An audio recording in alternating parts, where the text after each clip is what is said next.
საღამოშვიდობის ეთერშია მრავალკუთხედი რეგიონულ მაუწყებელთა ასოციაციის მიერ მომზადებულ გადაცემაში დღეს თქვენ ნახავთ.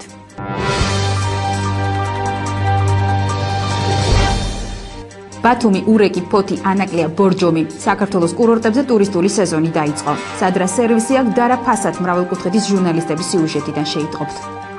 მიმდინარე კვირა საქართველოს კუთხეებში სტიქია მძვინვარებდა, ზარალი საკურორტო ზონებსაც მიადგა. რეპორტაჟი სამცხე-ჯავახეთის რეგიონიდან. ქუთაისში ზარზეიმით გახსნილი და ერთ დღეში დახურული სპორტული კომპლექსი.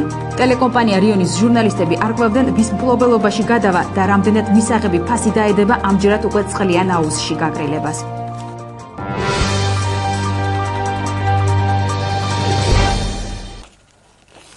მიმდინარე კვირა საქართველოს კუთხეებში სტიქია მძვინვარებდა ბუნების შემოტევას როგორც აღმოსავლეთ, ისე დასავლეთ საქართველოში ებრძოდნენ. ზარალი მიადგა საკურორტო ზონებსაც, მათ შორის აბასთუმას. ამის შესახებ მოგვიანებით, მანამდე კი უამიდობის მიუხედავად კითხვა სად დავისვენოთ, მაინც აქტუალურია.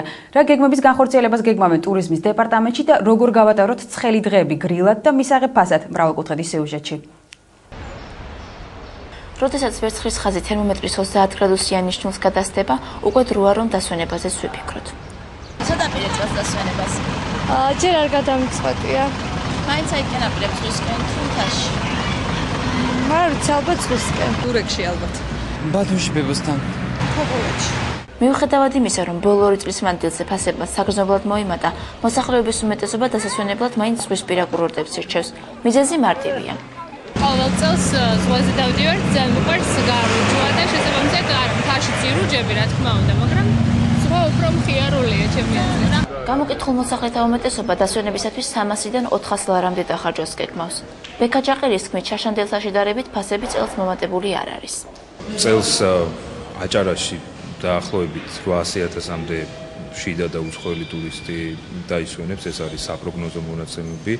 საგულისხმოა, რომ განსაკუთრებული ინტერესი საქართველოს მოქალაქეების მხრიდან გახლავთ მაღალმთიანი რეგიონები, ანუ ეს არის სვანეთი, თუშეთი, ყაზბეგი, ხევსურეთი. ბოლო პერიოდში უცხოელი ტურისტების რიცხვმაც საგრძნობლად იმატა. ტურიზმის დეპარტამენტის მონაცემებით ჩაშან მათი რაოდენობა 1,5 მილიონი იყო. წელს კი 1,700,000 უცხოელს ელოდებიან. ტურისტების მისაღებად სხვადასხვა ისტორიული ქალაქებიც ემზადებიან. მნიშვნელოვანია, რომ მიმდინარეობს სარეკონსტრუქციო სამუშაოები მცხეთაში, ანუ მთლიანად მცხეთის ძველი და ისტორიული ნაწილის რეკონსტრუქცია ხდება, ასევე ასე ვთქვათ, გომბორის გზის ასე ვთქვათ, გაკეთება და მშენებლობა შესაძლებლობას იძლევა, რომ თელავი უკვე გახდეს ძალიან მნიშვნელოვანი ტურისტული ადგილი. ასევე სიღნაღში წლის ბოლომდე დაგეგმილია კულტურული ღონისძიებები, ფესტივალები, რაც რა თქმა უნდა ტურისტული ნაკადების რაოდენობის ზრდას ხელს უწყობს. სხვადასხვა მიზეზების გამო ბევრი თბილისელი ქალაქიდან გასვლას ვერ ახერხებს. მათი უმეტესობა კუსტბას აკითხავს. არის დამსვენებლები ყოველდღიურად, შაბათ-კვირა, პარასკევს შაბათ-კვირა უფრო მეტი ძალიან. ხალხი ნოს, რა თქმა უნდა, ბავშვებიც მათ შორის.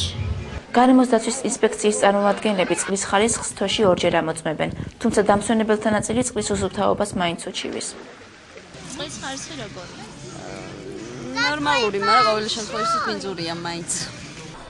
ვერცხლის ხაზი თერმომეტრის 30 გრადუსიან ნიშნულს უკვე გადასცდა. საზაფხულო სეზონი დაიწყო.